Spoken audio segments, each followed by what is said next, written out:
সাংগঠনিক সম্পাদক শ্রদ্ধাভাজন বড় ভাই যারা নজরুল ইসলাম আজাদ ভাই এই পর্যায়ে আপনাদের সামনে বক্তব্য রাখবেন।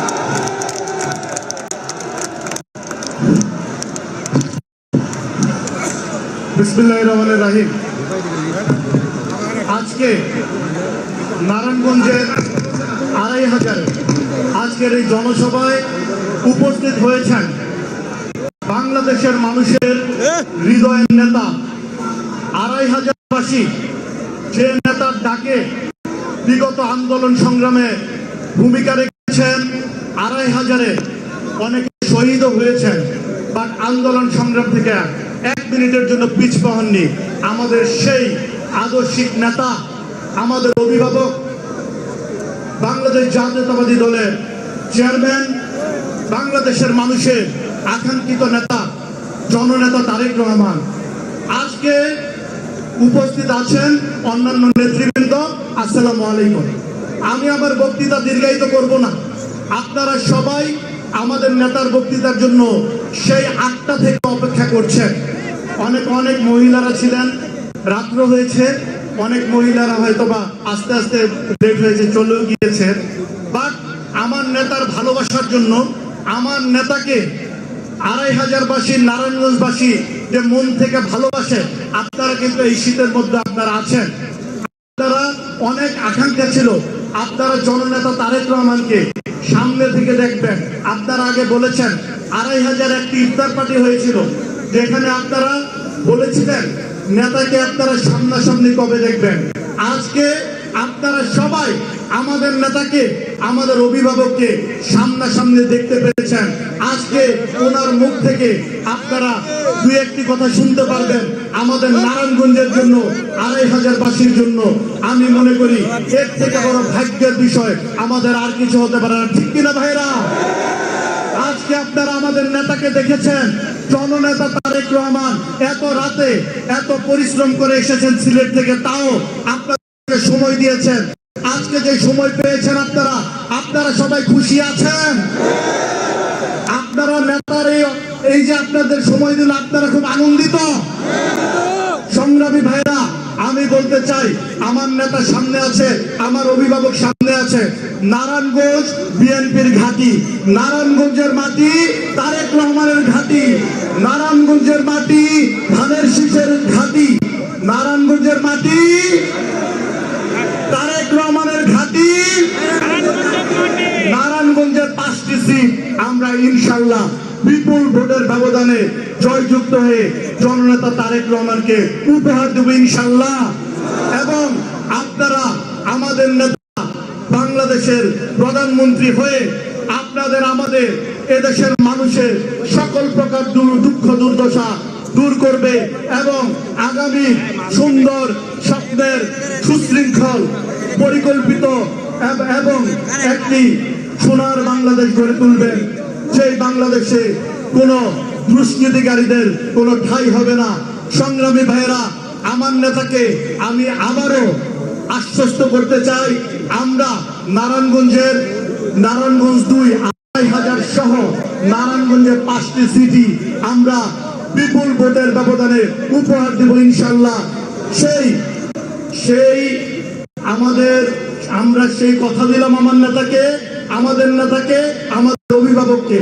এবং আজকে এত রাতে আমাদের নেতা আমাদেরকে সময় দেওয়ার জন্য আমরা ২৫০০বাসীর পক্ষ থেকে, নারায়ণগঞ্জবাসীর পক্ষ থেকে আমাদের নেতাকে, জননেতা তারেক রহমানকে, আমাদের অভিভাবককে অনেক ধন্যবাদ জানিয়ে আমি আমার বক্তৃতা এখানে শেষ করছি।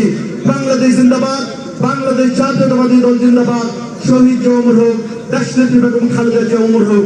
আমাদের নেতা, আমাদের অভিভাবক, বাংলাদেশের বর্তমান, বাংলাদেশের ভবিষ্যৎ, বাংলাদেশের একমাত্র নেতা জননেতা তারেক রহমান জিন্দাবাদ। ধন্যবাদ সবাইকে। আল্লাহ।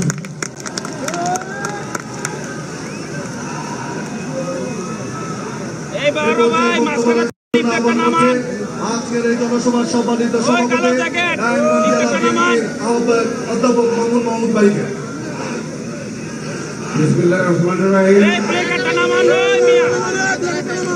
সম্মানিত প্রধান অতিথি, আমাদের প্রিয় অভিভাবক জনাব তারেক রহমান, আগত অতিথিবৃন্দ এবং আমার সামনে উপস্থিত ভাই বোনেরা, আসসালামু আলাইকুম। আমরা সৌভাগ্যবান, নির্বাচনী প্রচার অভিযান শুরুর প্রথম দিনই আমাদের প্রিয় নেতা জনাব তারেক রহমান নারায়ণগঞ্জের মাটিতে পা রেখেছেন। যে কারণে আমরা নারায়ণগঞ্জবাসীর পক্ষ থেকে জনাব তারেক রহমানকে সংগ্রামী শুভেচ্ছা এবং ধন্যবাদ জানাই।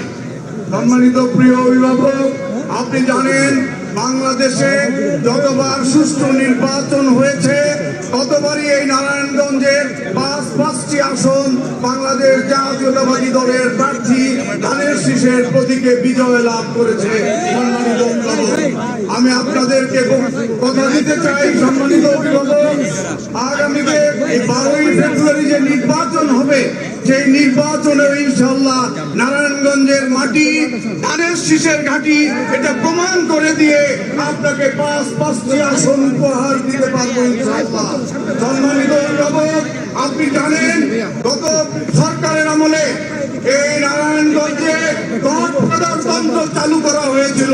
এই নারায়ণগঞ্জ থেকে বাংলাদেশের সবচাইতে বেশি রাজস্ব বাংলাদেশ সরকারকে প্রদান করা হয়, কিন্তু নারায়ণগঞ্জের যথাযথ কোনো উন্নয়ন বিগত সরকারের সময় ওই সময়কার এমপিরা নারায়ণগঞ্জের কোনো উন্নয়ন করে নাই। ইনশাল্লাহ আপনার কাছে আমাদের নারায়ণগঞ্জবাসীর প্রত্যাশা, আপনি আমাদের উন্নয়নের দিকে আপনি দৃষ্টি দিবেন। এই নারায়ণগঞ্জে একটি মেডিকেল কলেজ করা প্রয়োজন, একটি মেডিকেল কলেজ হাসপাতাল প্রয়োজন। আপনি যদি আগামী দিনে ইনশাল্লাহ প্রধানমন্ত্রী হবেন, নারায়ণগঞ্জবাসীর দাবি একটি মেডিকেল কলেজ স্থাপন করে দিয়ে আপনি একটি অনন্য দৃষ্টান্ত স্থাপন করে দিবেন। মাননীয় অভিভাবক, সম্মানিত অভিভাবক, এখন আপনি আপনার বক্তব্য রাখবেন। আপনার বক্তব্য শোনার জন্য বিকাল থেকে এই জনতা অপেক্ষা করছে। আমি আপনাকে অনুরোধ জানাচ্ছি, এখন আপনাদের সামনে বক্তব্য রাখবেন। আগামীর বাংলাদেশ যাকে নিয়ে স্বপ্ন দেখে জনাব তারেক রহমান।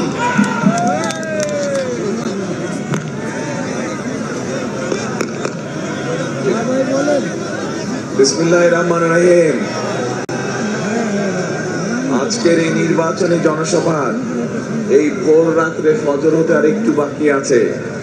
এই ভোর রাত্রে যে এই জনসভার সম্মানিত সভাপতি, আমার প্রিয় সামনে উপস্থিত প্রিয় ভাই বোনেরা এবং মঞ্চে উপস্থিত নেতৃবৃন্দ, আসসালামু আলাইকুম। আপনারা কেমন আছেন? এই যে আপনাদের এখানে আসার কথা ছিল আমার কখন 8টার সময় আসার কথা ছিল, মানে গতকাল 8টার সময়, সন্ধ্যা 8টায় ফজরের ওয়াক্তে এসে পৌঁছেছি। সেই সিলেট থেকে রওনা দিয়েছি, পথে হাজার হাজার হাজার মানুষ, সকল মানুষের সাথে কথা বলতে বলতে সবাই অপেক্ষা করছে। আপনারা যেরকম অপেক্ষা করছেন তারাও অপেক্ষা করছিল। আস্তে আস্তে দেরি হয়ে গেছে, এই জন্য আপনাদের কাছে ক্ষমা প্রার্থী আমি। এখন প্রিয় ভাই বোনেরা, এই যে আপনারা কষ্ট করে কেন অপেক্ষা করছেন, আপনাদের সকলের চেহারার মধ্যে, মা বোনেরা সহ এই যে ভোর রাত্রে জেগে আছে সকলের চেহারার মধ্যে একটি ছাপ ফুটে উঠেছে, একটি চাওয়া ফুটে উঠেছে। কি সেটা? একটা পরিবর্তন চাচ্ছে বাংলাদেশের মানুষ, তাই একটা পরিবর্তন চাচ্ছে। কি পরিবর্তন? একটা ভালো পরিবর্তন চাচ্ছে। আমরা বিগত দিনে যে কাজগুলো দেখেছি, এখানে এই যে দেখেছি, আমরা এই অবস্থার পরিবর্তন চাই। আমরা একটি নিরাপদ অবস্থা চাই, তাই না? একটি নিরাপদ অবস্থা যেখানে সকল মানুষ নিরাপদে থাকতে পারবে, নিরাপদে ব্যবসা বাণিজ্য করতে পারবে, রাস্তাঘাটে নিরাপদে চলতে পারবে। আপনারা তো এরকমই চান নাকি? ইনশাল্লাহ এরকমই চান। এখন প্রিয় ভাই বোনেরা, এই যে একটু আগে আমি কথা শুরুতেই বললাম যে নির্বাচনী জনসভা, বিগত 15 বছরে এরকম কোন নির্বাচনী জনসভা হয়েছিল? আপনারা বিগত 15 বছরে ভোট দেবার সুযোগ পেয়েছিলেন? পান নাই আপনার সুযোগ। তাহলে এই যে আন্দোলন সংগ্রামের মাধ্যমে যেই মানুষগুলোর ত্যাগের মাধ্যমে শহীদদের জীবনের মাধ্যমে যে আমরা এই যে সুযোগটা পেলাম আগামী 12 তারিখে, আগামী মাসের 12 তারিখে যে নির্বাচন, এই নির্বাচনে তাহলে আমাদেরকে সঠিকভাবে সিদ্ধান্ত নিতে হবে যে কি করতে হবে, তাই নয়? তাহলে দেশকে যদি সঠিকভাবে গড়ে তুলতে হয়, দেশকে যদি, রাষ্ট্রকে যদি মেরামত করতে হয়, তাহলে আমাদের সকলকে ঐক্যবদ্ধ থাকতে হবে। এই দেশে আমরা মুসলমান, হিন্দু, খ্রিস্টান, বৌদ্ধ সকল ধর্মের মানুষ হাজার বছর ধরে একসাথে শান্তিতে বসবাস করেছি না? তাহলে এই সকল মানুষকে নিয়ে আগামী দিনেও আমরা শান্তিতে থাকতে চাই, শান্তিতে বসবাস করতে চাই। আমরা চাই এই দেশের বেকার যারা আছে, তরুণ সমাজের যারা সদস্য, যুব সমাজের যারা সদস্য, সকলের জন্য যাতে কর্মসংস্থানের ব্যবস্থা হয়। আপনারা চান? এই যে আমাদের মা বোনেরা এখানে উপস্থিত আছে, এরকম সারা বাংলাদেশে গ্রামে গঞ্জে হাজার হাজার লোক, কোটি কোটি মা বোনেরা আছে। তাদের মধ্যে যে সকল পরিবারগুলো একটু অভাবী, সেই সকল পরিবারের মাদের কাছে আমরা সকলের কাছে কম বেশি দেব, কিন্তু আগে অভাবী পরিবারগুলোকে দিতে হবে। কি দিব? আমরা ফ্যামিলি কার্ড দিতে চাই। এই ফ্যামিলি কার্ডের মাধ্যমে আমরা সেই অভাবী পরিবারগুলোকে সহযোগিতা করতে চাই, যাতে তারা স্বাবলম্বী হতে পারে, নিজের পায়ে দাঁড়াতে পারে। আপনাদের কাছে কি এই পরিকল্পনাটা ভালো মনে হয়? আচ্ছা, ঠিক আছে। এরপরে দ্বিতীয় একটি পরিকল্পনার কথা বলি আমি। সেটি হচ্ছে বাংলাদেশের সবচেয়ে বড় পেশা কোন পেশা বলেন তো? কৃষি। কৃষি হচ্ছে বাংলাদেশের প্রায় সব মানুষই কম বেশি কৃষির সাথে জড়িত, তাই না? ছোট হোক, বড় হোক, মাঝারি হোক, বিভিন্ন রকম কৃষক আছে। এই কৃষক ভাইদেরকে সহযোগিতা করার জন্য আমরা আরেকটা কৃষক কার্ড দিতে চাই, যেটার মাধ্যমে তারা সার পাবে, বীজ পাবে, কীটনাশক ওষুধ পাবে, ঋণ সুবিধা পাবে, বীমা সুবিধা পাবে। এই কথাটা, এই পরিকল্পনাটা কেমন? আচ্ছা, আসেন এবার। এরপরে কি বললাম? কৃষকদের কথা বললাম না, মা বোনদের কথা বললাম, বেকার যুবক, বেকার তরুণ যাচ্ছে, তাদেরকে ট্রেনিং দেওয়ার মাধ্যমে এই যে বিভিন্ন গার্মেন্ট শিল্প তৈরি হয়েছে, নতুন নতুন শিল্প করতে হবে। শুধু গার্মেন্ট শিল্প দিয়ে হবে? শুধু গার্মেন্ট শিল্প দিয়ে হবে? নতুন শিল্প করতে হবে, যাতে আরো মানুষের কর্মসংস্থান হয়। এই দেশ থেকে লক্ষ লক্ষ মানুষ বছরে বিদেশ যায় না? আমরা চাই এরপরে যারা বিদেশে যাবে তাদেরকে ট্রেনিং দিয়ে আমরা পাঠাবো, যাতে তারা বেশি বেতনের চাকরি বাকরির ব্যবস্থা করতে পারে, অথবা নিজেদের দেশে যাতে তারা নিজেদের ব্যবসা খুলতে পারে, সেজন্য ট্রেনিং দিতে চাই। আমরা বিভিন্ন ব্যাপারে ট্রেনিং দিতে চাই, যাতে মানুষ দক্ষ হিসাবে নিজেকে গড়ে তুলতে পারে। এই কথাটা কি পরিকল্পনা ভালো লেগেছে? এখন প্রিয় ভাই বোনেরা, যদি দেশের অবস্থান নিরাপদ করতে হয়, আপনার ভোটের অধিকারকে যদি প্রতিষ্ঠিত করতে হয়, আপনার কথা বলার অধিকারকে যদি প্রতিষ্ঠিত করতে হয়, মা বোনদেরকে যদি স্বাবলম্বী করে গড়ে তুলতে হয়, কৃষক ভাইদের পাশে যদি দাঁড়াতে হয়, এই সব কাজগুলো করতে হলে তরুণ যুবকদের কর্মসংস্থানের ব্যবস্থা করতে হয়, সেটা দেশি হোক বিদেশি হোক, এই কাজগুলো যদি করতে হয় তাহলে করা যাবে বাস্তবায়ন। কিন্তু তার আগে একটা কাজ করতে হবে। এই কাজগুলো আমরা করবো ইনশাল্লাহ। বিএনপি জয়যুক্ত হলে বিএনপি কাজগুলো করবে, কিন্তু আপনাদেরকে তো একটা কাজ করতে হবে। তার আগে কি কাজ বলেন তো? শুনি না, ভোট দিতে হবে। কোথায় দিতে হবে? ভোট দিতে হবে। যদি ধানের শীষে ভোট দেন, তাহলে এই কাজগুলো করতে পারবো আমরা। খাল খনন করতে পারবো আমরা। খাল খনন কর্মসূচি জানেন আপনারা? কি খাল খনন কর্মসূচি জানেন? মুরব্বীরা জানেন, মুরব্বী এখানে যারা মুরব্বী আছে তারা জানেন। শহীদ আসনে খাল খনন কর্মসূচি করা হয়েছিল। এখন অনেক জায়গায় দেখবেন একটু বর্ষার সাথে পানি দিয়ে পানি জলাবদ্ধতা হয়ে যায় না? তার উপরে আবার কৃষকরা সেচ সুবিধা পায় না, অনেক সময় হয়ে যায় না? আমরা খাল খনন কর্মসূচিও চালু করতে চাই। এখন আমি যদি জিজ্ঞেস করি আপনাদেরকে, যদি খাল খনন কর্মসূচি আমরা গ্রহণ করি, তাহলে কি আপনারা মনে করেন কৃষকদের উপকার হবে? তাহলে কি সেটাও করবো আমরা? ঠিক আছে, করলাম তো, কিন্তু আপনারা কি করলেন?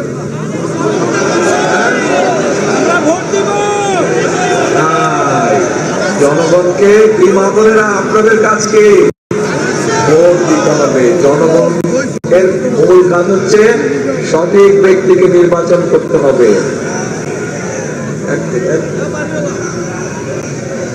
ভোট দিব ধানের শীষে ইনশাআল্লাহ। এখানে একটা কথা আছে, নারদরা এখন জরুরি কথা বলবো, জরুরি কথা, আস্তে আস্তে আস্তে এক জরুরি কথা আছে, খুব জরুরি কথা, অনেক জরুরি কথা। এক কান না, দুই কান খাড়া করে শুনতে হবে। একটা জরুরি কথা বলবো, কিন্তু এই যে ভোট দিবেন 12 তারিখে, এর মধ্যেই তো একটা বাহিনী আছে, একটা গোষ্ঠী আছে, এদের লোকজন এসে নিরীহ মা বোনদের কাছ থেকে এনআইডি নাম্বার নিয়ে যাচ্ছে। খবর পাইছেন এটা? তারপরে আবার ফোন নাম্বার নিয়ে যাচ্ছে, কি বিকাশ নাম্বার না কি, এগুলা নিয়ে যাচ্ছে। খবর পাইছেন? আচ্ছা, তারপরে আবার আমাদের যে প্রবাসী ভাইরা আছে তাদের জন্য যে ব্যালট পেপার পাঠাচ্ছে সেগুলো আবার তারা দখল করে নিয়েছে। খবর পাইছেন? তাহলে এদের সাথে ওই গত 15 বছর যে নিশিরাতের নির্বাচন আর ভোট ডাকাতির নির্বাচন, তার পার্থক্য হলো কি এদের সাথে আর ওদের? কোনো পার্থক্য নাই। দুইজন একই গ্রুপের। একজন ষড়যন্ত্র করেছিলেন, একজন ষড়যন্ত্র করে আপনাদের ভোট নিতে চায়, আরেকজন তো ডাকাতি করে আপনাদের ভোট নিয়ে গিয়েছে। কাজেই এখন এই ষড়যন্ত্রকারীদের বিরুদ্ধে সজাগ থাকতে হবে। এই যে মা বোনদেরকে গিয়ে যে বিভ্রান্ত করছে, এর ব্যাপারে সজাগ থাকতে হবে। কি মা বোন না সজাগ তো? আচ্ছা, এইটা গেল 1 নম্বর। 2 নম্বর বিষয় হচ্ছে ভোটের দিন কখন যাবেন ভোট কেন্দ্রে? হ্যাঁ, ফজরের ওয়াক্তে? ফজরের ওয়াক্তে না, তাহাজ্জুদের ওয়াক্তে উঠতে হবে, তাহাজ্জুদ পড়তে হবে, তাহাজ্জুদের নামাজ পড়বেন, তারপরে ভোট যার যার ভোট কেন্দ্রের দিকে রওনা দিবেন। ফজরের নামাজ জামাত করে ওই ভোট কেন্দ্রের সামনে পড়তে হবে। পারবেন নাকি? ভোট কেন্দ্রের সামনে ফজরের নামাজ জামাত করে কে কে পড়তে পারবেন? হাত তুলে তো ইনশাআল্লাহ সবাই। তারপরে ফজরের নামাজ পড়ে ভোট কেন্দ্রের সামনে লাইন দিয়ে সুন্দর করে দাঁড়া যাবে। ভোট কেন্দ্র খোলা মাত্র ধানের শীষে ভোট দিতে হবে। সবচেয়ে প্রথমে ধানের শীষে ভোট দিতে হবে। ঠিক আছে? তাহলে ওই যে খাল খননের কথা বললাম, ওই যে মা বোনদেরকে সহযোগিতা করার জন্য ফ্যামিলি কার্ডের কথা বললাম, ওই যে কৃষক ভাইদেরকে সহযোগিতা করার জন্য কৃষি কার্ডের কথা বললাম, তরুণ যুবক ভাই বোনদের কর্মসংস্থানের জন্য যে বিভিন্ন ট্রেনিং এর ব্যবস্থা করলাম, খাল খননের খাল খনন কর্মসূচির কথা যে বললাম, এই কাজগুলো যদি বাস্তবায়ন করতে হয় তাহলে ধানের শীষকে জিতাতে হবে। ধানের শীষ যদি জিতে ইনশাল্লাহ, ধানের শীষ আগামী দিনে সরকার গঠন করলে তাহলে এই জনগণের এই কাজগুলো করা সম্ভব হবে। তাহলে আবার জিজ্ঞেস করে বুঝছেন কিনা আমি বুঝে নেই আগে। এই যে পরিকল্পনার আরো পরিকল্পনা আছে, এই অল্প কয়েকটা বললাম। এই পরিকল্পনাটা করলে কি আপনারা মনে করেন মানুষের উপকার হবে? উপকার হবে? তাহলে আসেন একটা স্লোগান দেই, করব কাজ করব দেশ। সবার আগে কি করব? কাজ করব দেশ। সবার আগে বাংলাদেশ। এই শেষ কথা। ইনশাআল্লাহ 12 তারিখ দেখা হবে ধানের শীষকে জয়যুক্ত করাবে। আল্লাহ হাফেজ। বাংলাদেশ জিন্দাবাদ।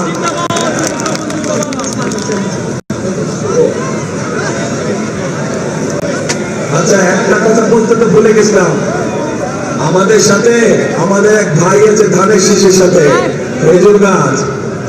উনি আমাদের সাথে সবসময় আন্দোলন সংগ্রামী ছিলেন। উনি আমাদের সাথে আন্দোলন সংগ্রামী ছিলেন। কাজে এই ভাইকে দেখাও আমাদের কর্তব্য। ঠিক আছে? মনে থাকবে তো? ইনশাআল্লাহ আমরা এই ধানের শীষের পাশা দিয়ে খেজুর গাছকে আমরা নিয়ে আসবো। ঠিক আছে? ইনশাআল্লাহ ইনশাআল্লাহ। আল্লাহ হাফেজ। বাংলাদেশ জিন্দাবাদ। বাংলাদেশ